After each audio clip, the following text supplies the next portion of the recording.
ظلم الليالي واسبقوا ركب المعالي. حطموا ظلم الليالي واسبقوا ركب المعالي. وابذلوا كل الغوالي وارفعوا دين محمد. وارفعوا دين محمد. Assalamu alaikum wa rahmatullah wa barakatuh.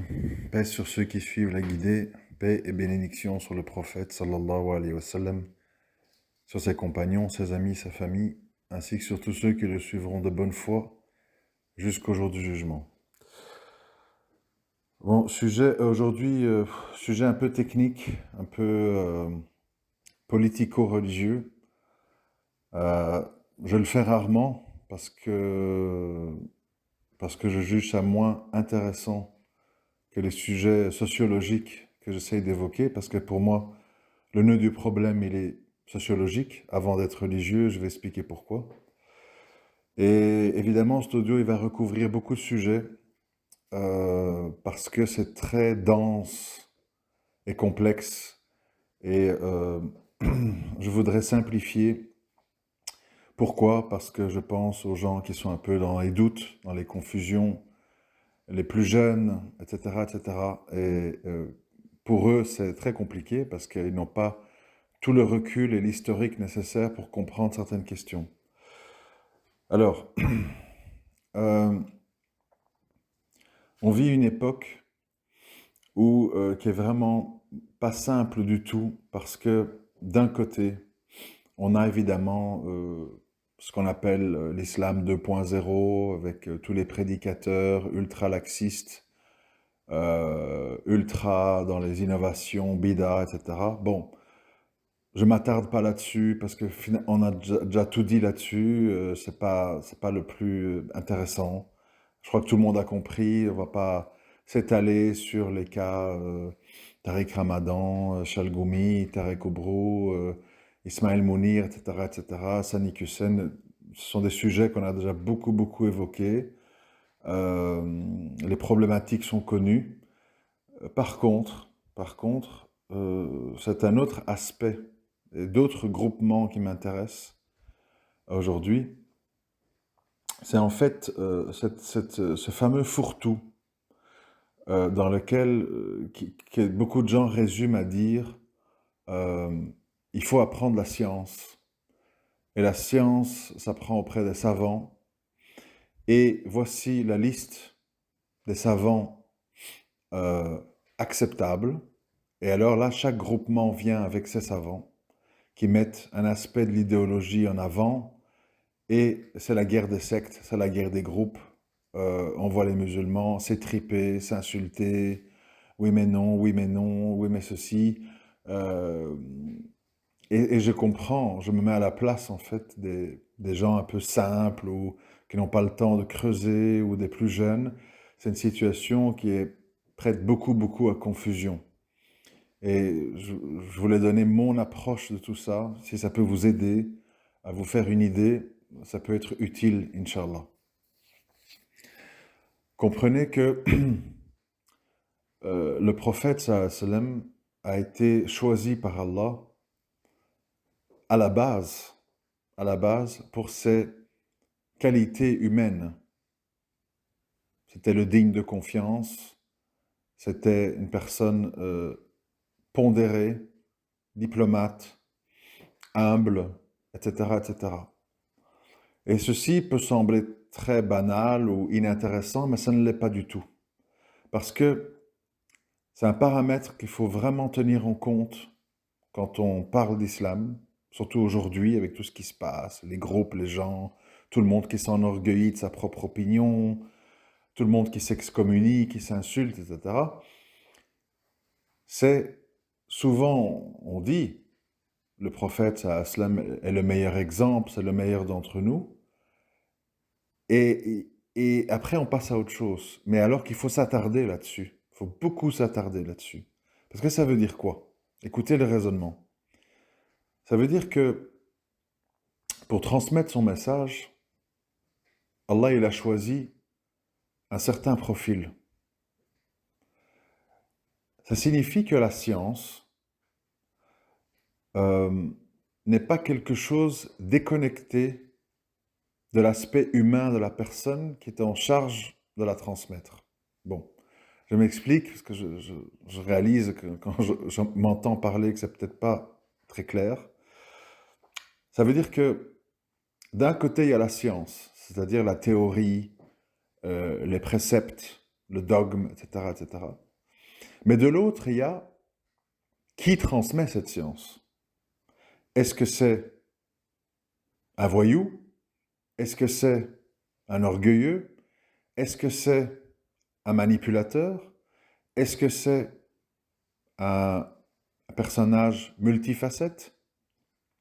Etc., etc. Allah, il a choisi un profil, comme je viens de le dire plus tôt, une personne de confiance, pondérée, humble, diplomate, mesuré, réfléchi, soumis. Ça signifie donc dans ce grand débat et ces grandes guerres de groupes et de ceci et de cela que, bien évidemment, chacun pense détenir la vérité et vient avec ses preuves. C'est tout l'aspect des écoles juridiques. Les 4 écoles, donc je rappelle, l'école Hanbalite, l'école Shafiite, l'école Hanafite et l'école Malikite. D'accord? Chacune de ces écoles vient avec des preuves, avec des versets du Coran, avec des hadiths, pour valider leur interprétation du message et du dogme, etc., etc.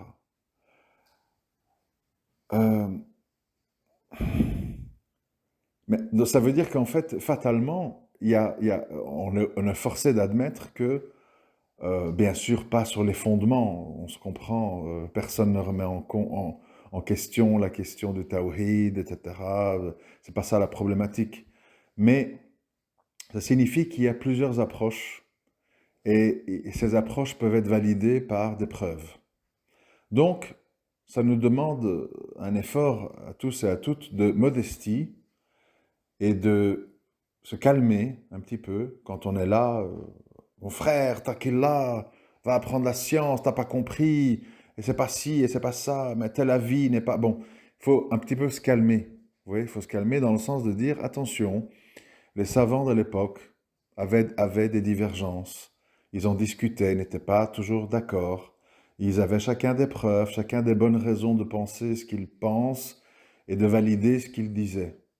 Donc ça demande déjà de prendre un peu de recul et de ne pas être dans une logique ultra totalitaire, ultra convaincue, parce que déjà, si des grandes sommités à l'époque euh, avaient beaucoup de scrupules, avaient tendance à dire je ne sais pas, et n'étaient pas toujours à s'enorgueillir de leur propre opinion, que dire de nous, hein, nous qui sommes pleins de manquements à tous les niveaux, on devrait déjà être un peu modeste face à cette question-là. Ça, c'est la première chose. La deuxième chose, c'est que justement, si vous tenez compte de tout ce que je viens de dire, moi je vous dis clairement, je ne vais pas tourner autour du pot, je vous dis clairement, éloignez-vous, éloignez-vous des personnes qui, sous prétexte qu'ils ont une bonne mémoire et qui vous répètent et qui vous assomment de versets, de hadiths, de ceci, de formules de politesse en langue arabe et tout, viennent vers vous avec orgueil, avec un esprit fascisant et une façon de faire en fait qui ne correspond pas au modèle du prophète sallallahu alayhi wa sallam. À savoir que quand vous étudiez la biographie du prophète sallallahu alayhi wa sallam, vous vous rendez compte que quand il était là, il était entouré de toutes sortes de compagnons. Et bien souvent, il y a beaucoup d'exemples, bien souvent, il prenait des décisions que les compagnons ne comprenaient pas. Les compagnons, comme c'est souvent le cas avec les savants, avec les élèves de Sheikh Albani, avec les élèves de toutes sortes de savants, etc., c'est souvent la même problématique qui se répète, c'est qu'en fait, les élèves d'un savant sont plus tranchants et plus empressés que le savant lui-même, sont plus fanatiques, sont moins humbles. C'est ça qui fait la caractéristique des grands savants, c'est l'humilité. L'humilité parce qu'ils comprennent la responsabilité que c'est que de transmettre l'islam, que de donner des avis juridiques, des fatwas, etc. C'est une grande responsabilité parce que ça peut avoir des grandes conséquences. Et donc, il y a beaucoup d'humilité. Et donc, on entend souvent, quand on fait des recherches, que les leaders, les savants, doivent souvent tempérer leurs élèves qui s'enorgueillissent très vite d'avoir acquis certaines connaissances et deviennent très cassants avec les autres, euh, contrairement à leurs savants. Et à l'époque du prophète sallallahu alayhi wa sallam, c'était un peu le même phénomène, c'est-à-dire que dès qu'il y avait un événement euh, ou une situation tendue ou révoltante, certains compagnons avaient vite la main sur le sabre. Et le prophète sallallahu alayhi wa sallam devait les freiner. Et il prenait parfois des décisions et il prenait des directions qui n'étaient pas facilement compréhensibles des autres. Et c'est pour ça qu'Allah il a choisi. Parce que le prophète sallallahu alayhi wa sallam avait une approche très pédagogique, très indirecte, et il voyait à long terme, pas à court terme. L'homme sage est quelqu'un qui prend des décisions en tenant compte de plusieurs paramètres pour le long terme. Aujourd'hui, nous sommes dans une époque de l'empressement, nous sommes dans une époque d'émotion, de passion, d'orgueil, d'idéologie fascisante. Et c'est quelque chose qui est incompatible, en fait, avec l'exemple prophétique, qui a procédé, en fait, étape par étape, et qui a d'abord, en fait, passé de très nombreuses années à former le caractère de ses compagnons. Les former à quoi? Les former à la patience, les former au tawhid, les former au sacrifice, les former à devoir vivre des situations pas toujours évidentes, les former à devoir abandonner leurs biens, à devoir habiter dans un autre endroit de là où ils avaient leurs habitudes, etc., etc. Les former à toute une série de choses. Aujourd'hui, le problème, et on va en venir un peu au cœur de mon discours, aujourd'hui, le problème, en fait, c'est que on est dans l'empressement. On est dans l'empressement et ça cause toutes les défaites et toutes les humiliations que la communauté musulmane subit. Empressement de quoi? C'est-à-dire que tous les observateurs, un tant soit peu lucides, qui observent la communauté musulmane, ici ou ailleurs, peu importe, c'est les mêmes phénomènes. Si on est honnête, on est forcé tous de constater, de dire, c'est ce que j'essaye d'exprimer dans pas mal d'audios, que le musulman et la musulmane moyenne n'est pas préparé, ne sont pas prêts à un islam conquérant et dominant. Parce qu'ils sont dans la confusion et dans leur cœur, dans le cœur des musulmans moyens, il y a plusieurs choses qui s'entrechoquent.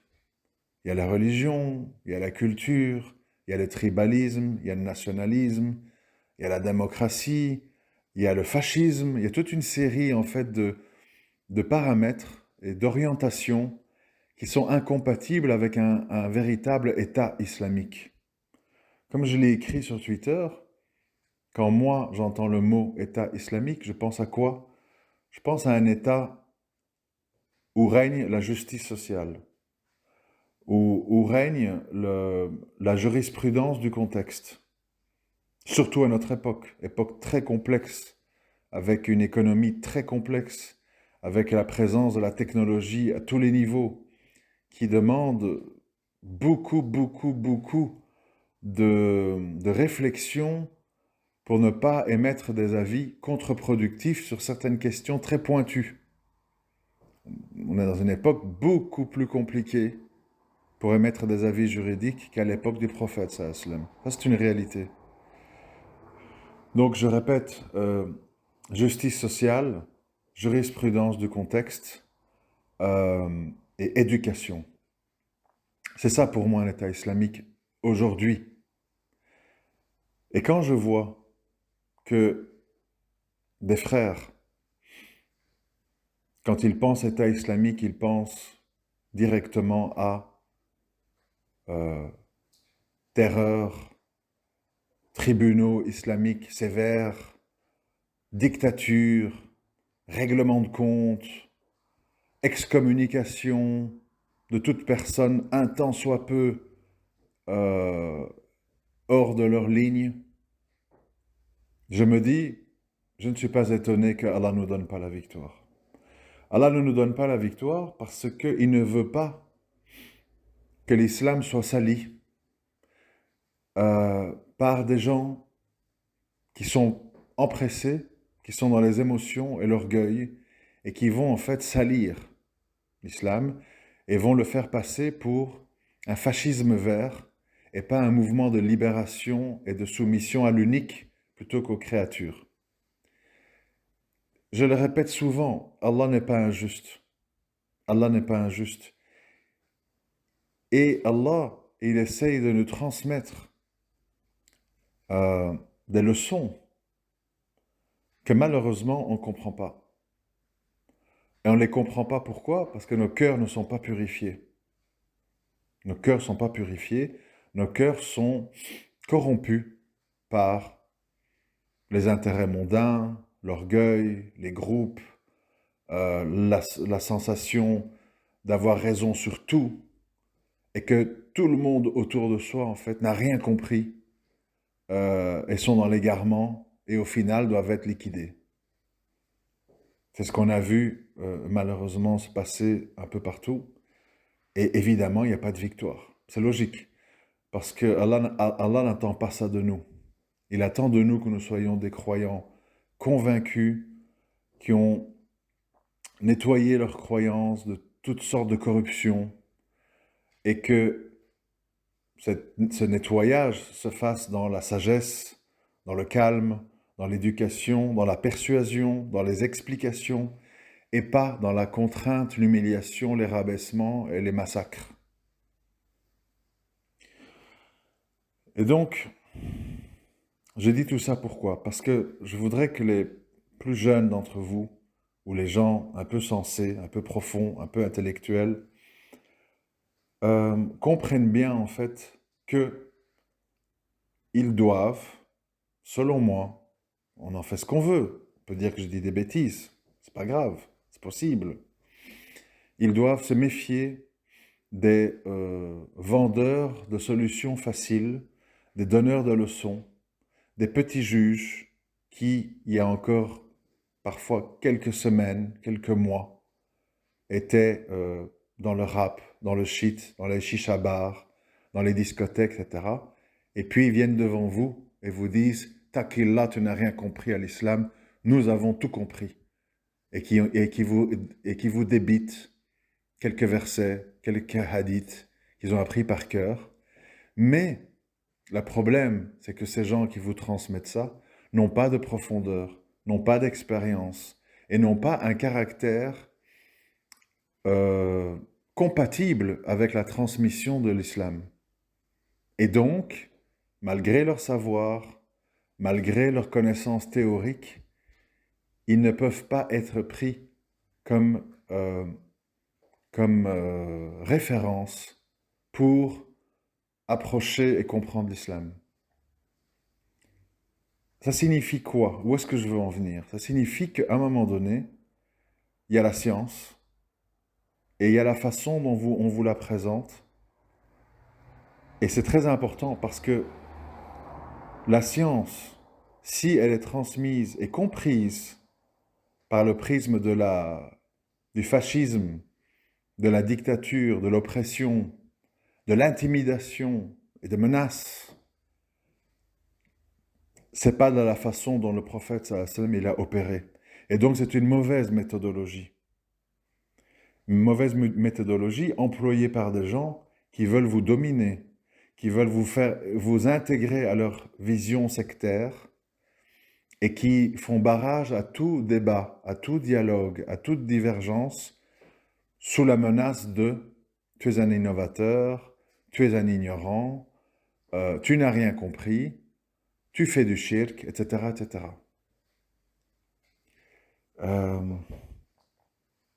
C'est pourquoi je voudrais aussi expliquer ça aux gens qui me critiquent, et c'est leur droit de me critiquer, bien sûr.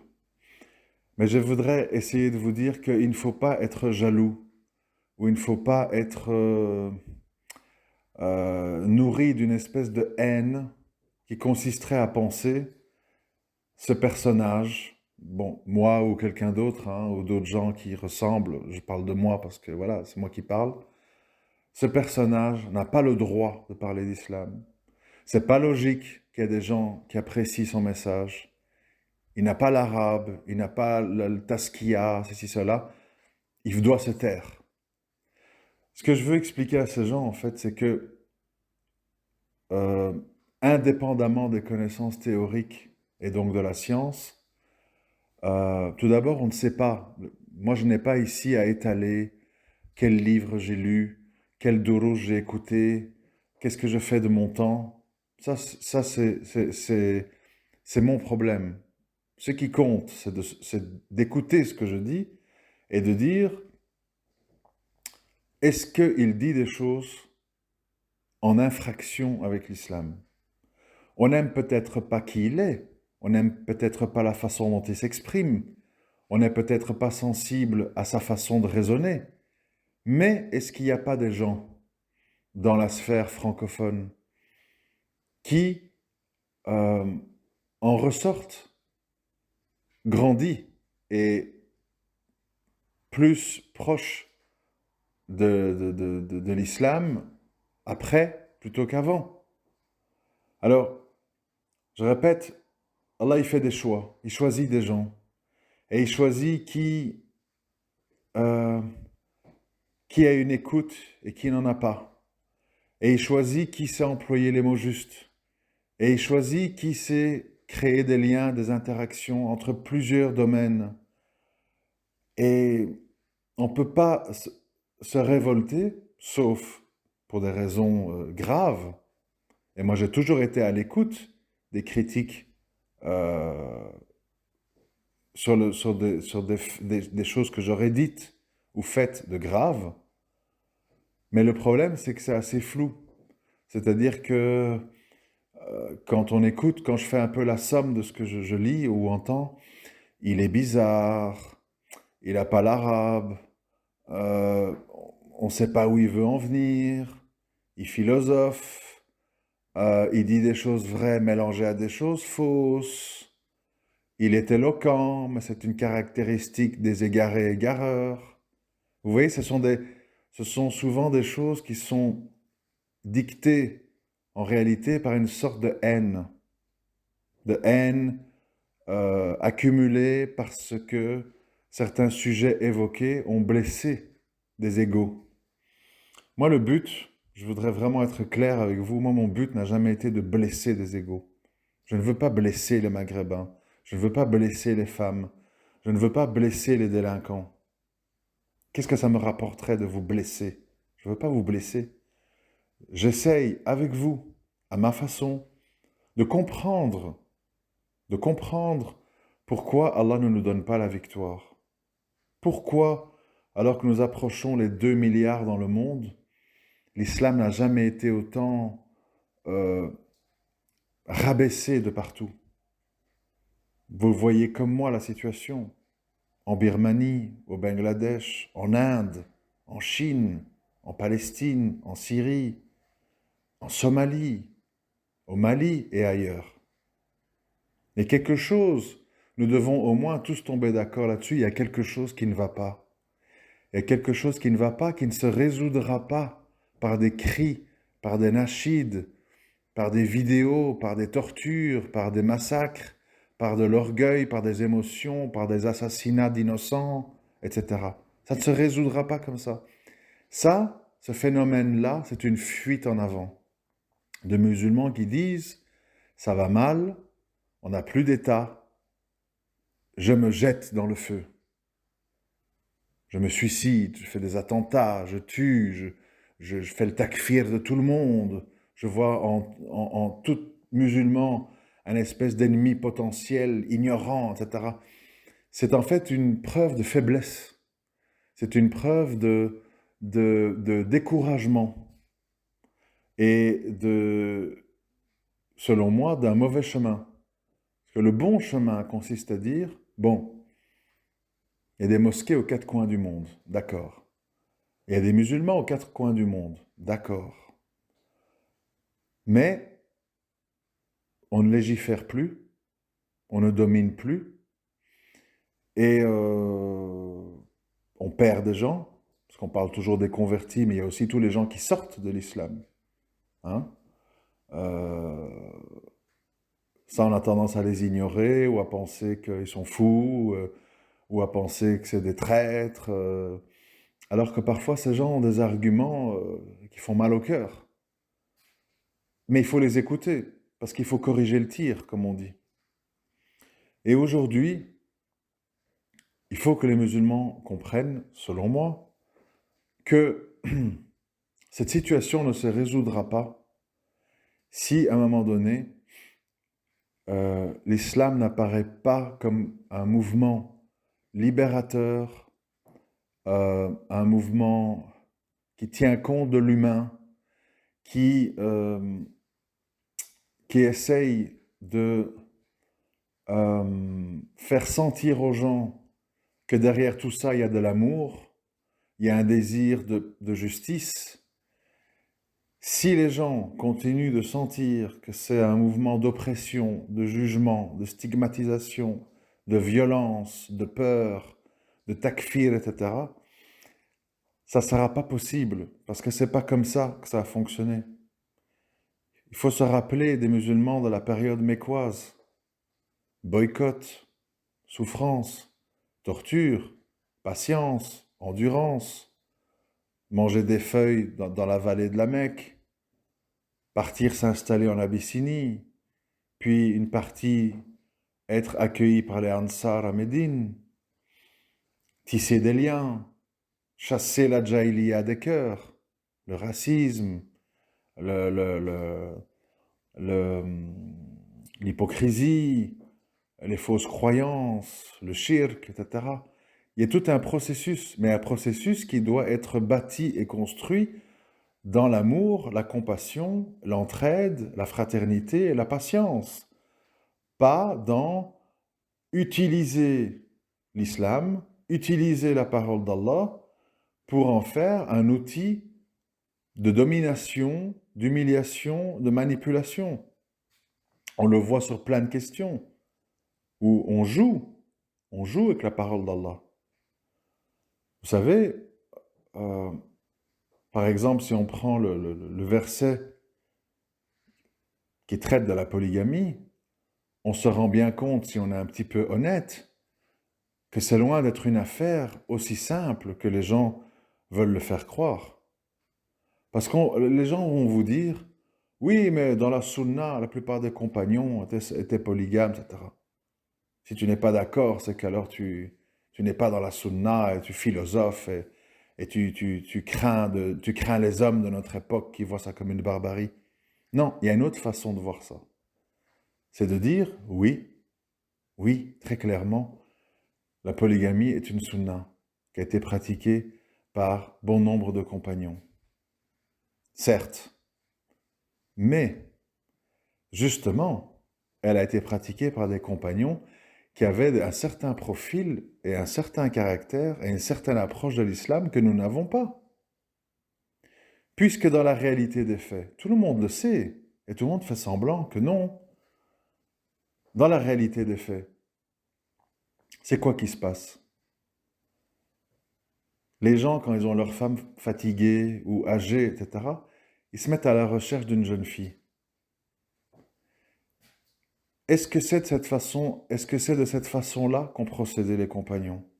Ou, à l'image du prophète sallallahu alayhi wa sallam, ils avaient des veuves, ils avaient des divorcés, ils avaient des femmes âgées, ils avaient des femmes jeunes, etc.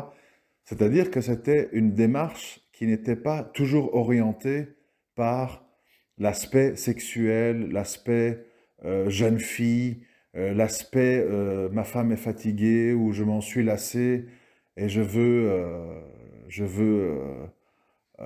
utiliser l'islam en fait pour assouvir un manque physique, etc. Donc la science, mais là je parle de la polygamie parce que c'est un sujet cliché, mais on pourrait parler de la hijra, on pourrait parler du djihad, on pourrait parler de beaucoup de sujets. La science, on peut l'amener à la faire valider tout et n'importe quoi. Mais dans le fond, si les comportements humains ne sont pas purifiés, si les intentions ne sont pas purifiées, si tout ceci n'est pas fait avec sagesse, modestie, retenue, diplomatie et sagesse, la science peut devenir un outil de destruction. Quand on parle d'énergie nucléaire, d'accord? On peut en faire des centrales qui produisent de l'électricité et qui permettent aux gens de s'éclairer, d'avoir des ordinateurs, etc., de recharger leurs véhicules électriques et compagnie. Mais on peut aussi en faire des bombes, sur le même principe. Mais on utilise ça différemment, avec une autre intention. Donc ce que je veux dire par là, c'est que, bien sûr, la science, mais la science, je répète, transmise par qui? La science transmise comment? La science transmise pour quelle finalité? Dans quel objectif final? C'est ça le problème. Et c'est la science d'une partie du livre, d'une partie des savants, ou c'est la science de tout le livre et une science qui fait consensus. Vous voyez? Je sais que tout ceci demande de se gratter la tête, qu'on va dire « Ouh là là, c'est compliqué, ce qu'il dit, je vois pas clair, etc. » Mais c'est une démarche obligatoire si nous voulons espérer une vraie victoire un jour. Tant que on sera dans l'empressement et dans des pensées fascisantes, impatientes, cassantes, humiliantes, malheureusement, les égos de certains seront peut-être satisfaits, mais il n'y aura pas la victoire. Il n'y aura pas la victoire alors que l'humanité est en demande de la fin de tout ce système mafieux oppressant dans lequel les gens sont. Inflation des prix, riba partout, hommes-femmes qui ne se supportent plus, enfants mal éduqués, abandonnés devant des écrans, arrivée proche de l'intelligence artificielle et des robots avec toutes les conséquences possibles, imaginables, avènement de la biotechnologie, des nanotechnologies qui vont faire que toute une série de valeurs morales vont être bousculées, arrivée de la vie virtuelle dans des métavers, etc., etc. L'humanité se trouve à un grand carrefour où, un carrefour où les gens sentent qu'il y a un malaise, où les gens sentent qu'il y a une tension morale de plus en plus oppressante pour eux, et où ils ne voient pas de sortie. On leur parle de grands resets, on leur parle de vaccination, on leur parle qui sont des inutiles. On parle de revenus universels pour donner aux gens de quoi consommer et survivre, parce qu'ils seront plus du tout compétitifs face à des robots, etc. Donc on est à un moment où soit on va se replier sur nous-mêmes et nos certitudes et on va continuer à se faire la guerre entre nous, oui mais non, et truc, et ton cher, et mon cher, etc. Ou soit on en vient à comprendre que le monde a soif de justice, a besoin de l'islam, et que nous devons être des ambassadeurs dignes du prophète sallallahu alayhi wa sallam. Mais si on continue à être dans la fuite en avant, dans la victimisation, dans la violence, dans l'impatience, dans une posture revancharde ou ultra soumise, on va avoir aucun résultat. Parce que le monde n'a pas besoin d'un islam laxiste qui vise à s'assimiler à la mondialisation, ni d'un islam violent, fascisant, qui vise à oppresser les gens et à forcer les choses, même si les gens ne sont pas prêts. Dans les deux cas, c'est l'échec. Voilà pourquoi à un moment donné, on n'est pas ici pour distribuer les bons et les mauvais points. On est là pour dire, quelles que soient vos bonnes intentions, quelles que soient vos bonnes intentions, si vous promotionnez un islam ultra-laxiste ou ultra-extrémiste, vos bonnes intentions, gardez-les pour vous. Mais arrêtez. Ne prenez plus la parole. Ne faites plus rien. Faites vos prières, restez chez vous et arrêtez les dégâts. Parce que les dégâts, il y en a assez. Maintenant, on a besoin de construire. On a besoin de rétablir. On a besoin de soigner. On a besoin de purifier. On ne peut pas se permettre, sous prétexte de bonnes intentions et de science et de conviction, de laisser des cœurs malades, des cœurs orgueilleux, des cœurs arrogants diriger les opérations. Ce n'est plus possible. Ce n'est plus acceptable. Voilà pourquoi, malgré tous les grands efforts que des frères et sœurs peuvent faire, si vous êtes mobilisé par un ultra-laxisme ou un ultra-extrémisme, vous devez vous mettre de côté parce que vous avez échoué. Vous avez échoué. Tariq Ramadan a échoué. Hassani Hussein a échoué. Ismaël Mounir a échoué. Daoula a échoué. Tous les mouvements extrémistes ont échoué. On le voit aujourd'hui. Regardez. L'état de la Libye, l'état de la Bosnie. Allez en Bosnie voir comment se porte l'islam. Ça va très mal. Oui, les gens disent, les gens superficiels vont vous dire, ah, il y a des écoles où on apprend le Coran, il y a des compétitions de récitation de Coran, etc. Eh, le Coran, c'est pas une chanson, le Coran, c'est pas l'Eurovision. Le Coran demande à être appliqué, pas à être récité, chantonné, à faire des concours de qui a la plus belle voix. Shaitan s'est joué de nous, mes frères et sœurs. Il s'est joué de notre superficialité, de notre empressement, de notre volonté de faire de l'islam soit un décor, soit un outil d'oppression. Shaitan, il s'est joué de nous. Et aujourd'hui, les musulmans instruits, les musulmans lucides, les musulmans raisonnables, les musulmans qui veulent vraiment le bien de cette communauté et qui veulent vraiment plaire à Allah Azawajal, ils doivent dire à tous ces gens, merci pour vos efforts, vous avez peut-être pensé bien faire, mais vous devez maintenant vous mettre de côté. L'islam doit être défendu, promotionné, présenté par des gens instruits, éloquents, dans le juste milieu, avec une vision à long terme, avec des stratégies, avec des objectifs qui ne sont ni dans le laxisme ni dans l'extrémisme et qui sont en phase avec la personnalité que Allah Azawajal a choisie pour diffuser ce message, à savoir le prophète sallallahu alayhi wa sallam. Il faut, si on veut prendre la responsabilité de défendre l'islam, il faut chercher à correspondre à la personnalité du prophète sallallahu alayhi wa sallam. Et moi, je ne vois pas beaucoup ça autour de moi. Je vois des marchands du temple, je vois des anciens voyous qui veulent jouer du couteau ou de la calache. Je vois des escrocs qui parlent tout le temps de fric, de formation, de riba qui devient tout d'un coup pas très grave. Je vois des gens qui veulent masquer leur goût pour la chair fraîche sous des propos la femme doit être soumise à son mari et la polygamie, etc. Les gens jouent des jeux pour leur ego, pour leur passion, pour valider leur mauvais comportement et le mettre sous le label islam. On remplace les braquages par le butin, on remplace la fornication par les mariages messiars, etc., etc.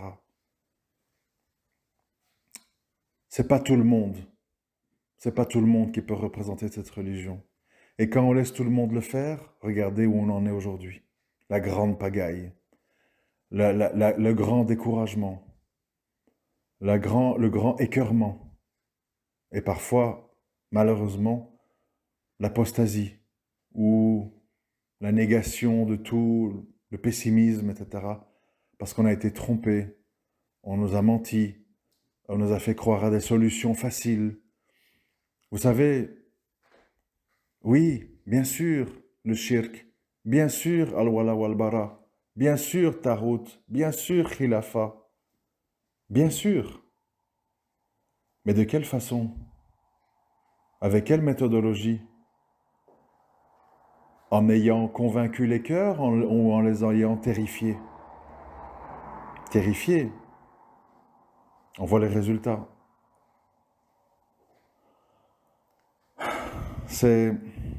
La tâche, elle n'est pas facile. Peut-être que ce sera pour l'époque de nos enfants ou petits-enfants. Mais ça ne sert à rien de forcer le destin. Ça ne sert à rien d'être dans des fuites en avant. Ça ne sert à rien de faire vite et mal. Parce qu'alors on perd du temps. Comme on a perdu avec l'Algérie, comme on perd avec la Bosnie, comme on a perdu en Somalie. On perd du temps. On tourne en rond. Des milliers de morts. Des armes, des veuves, des orphelins. Pour quel résultat? Pas grand-chose. Et alors on se console avec des grandes mosquées, avec des enfants qui font des concours de Coran, des formules de politesse, des débats stériles sur tous les réseaux sociaux, un islam festif, un islam faux, un islam superficiel, un islam qui n'imprègne pas les cœurs, et donc un islam dans la défaite, malgré les voiles, malgré les barbes, malgré les mashallah, malgré les jazakallah, un islam de défaite. De défaite parce que la méthodologie et la façon de procéder ne correspond pas à la personne qu'Allah il a choisie pour propager ce message. C'est ça le problème. On a laissé cette religion être accaparée par des voyous, par des marchands du temple, par des orgueilleux, par des marchands en tout genre, qui vendent des roquias, qui vendent des formations, qui vendent de l'eau de zamzam, je ne sais pas tout quoi, qui vendent dans des agences de voyage, des pèlerinages à 10 000 € dans des hôtels 5 étoiles. Est-ce que vous croyez franchement, mes frères et sœurs, que le prophète sallam aurait validé tout ce cirque dans lequel on est? Dans tout ce magma d'agissement, en fait, en complète opposition avec les enseignements de base de l'islam. Et nous, on fait semblant que tout va bien. Oui, mais bon, le Hajj est un pilier de l'islam, hein, il faut payer. Hein. 10 000, 20 000, 30 000, 40 000. Un jour, il sera à 100 000, on va dire, ah, mais c'est le prix d'un petit studio. Hein. Le pèlerinage est quand même plus important qu'un studio. Et quand il sera à 200 000, on dira d'un appartement. Et quand on sera à 300 000 d'une villa, il y aura toujours une bonne raison. Subhanallah. Que nous sommes loin des caravanes, des chameaux, des gens humbles qui vendaient quelques marchandises sur des marchés. On est loin, loin, loin. Et on espère la victoire. Subhanallah. Et on espère des familles unies, des couples harmonieux, des enfants bien éduqués. On les laisse dans une vie de sauvagerie toute la semaine et on croit que parce qu'on les parachute dans une école de Coran ou d'arabe le samedi, tout va bien se passer. En surface, mais dans les cœurs, c'est le reste qui l'emporte.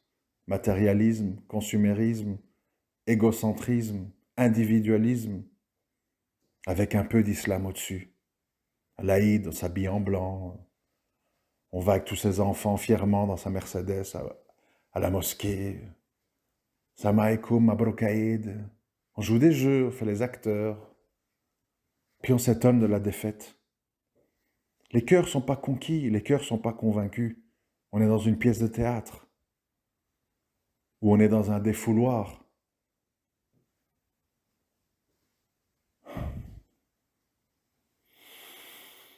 Hmm. C'est très difficile de faire comprendre tout ça. Surtout quand, dès qu'on essaye, on est matraqué de «Qui es-tu? T'as pas de taskia, t'as pas l'arabe, tu parles avec tes passions, tu es un éloquent, égaré, égareur». Directement la haine. La haine parce que tu fais des rappels ultra basiques. Correspondons-nous, dans notre méthodologie et dans nos caractères, au prophète sallallahu alayhi wa sallam? Simple question. Et si vous y réfléchissez bien, bien, bien, bien, et vous pensez à tous les groupes et la plupart des savants, vous allez vous rendre compte que vous êtes face à des fonctionnaires, face à des agités, face à des délinquants, face à des marchands, face à des faussaires. Et c'est normal qu'on a la défaite. Nous manquons de gens qui, qui, qui sont la suite, la prolongation de ce qu'était le prophète sallallahu alayhi wa sallam. Méditez là-dessus et faites attention. Je vais conclure là-dessus vraiment. Je m'excuse si je suis un peu dissipé parce qu'il est très très tard, mais bon, ça m'est venu à cette heure-là.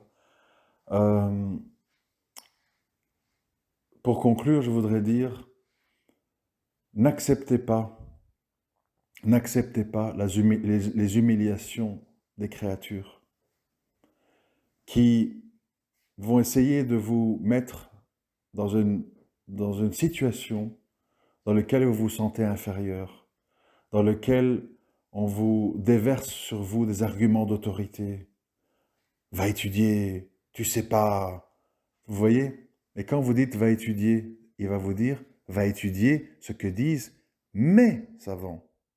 Va étudier ma méthodologie.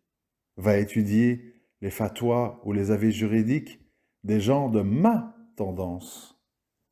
Parce que si tu vas étudier autrement ou ailleurs, tu deviens un égaré, un innovateur, un membre d'un courant hérétique. C'est ça, vous voyez? Mais chacune de ces personnes sait emballer son discours. Et la méthodologie la plus présente, c'est en fait de vous faire passer pour un idiot, de vous mettre dans un complexe d'infériorité, pour vous empêcher, en fait, d'aller vers les bases de l'islam, les bases évidentes.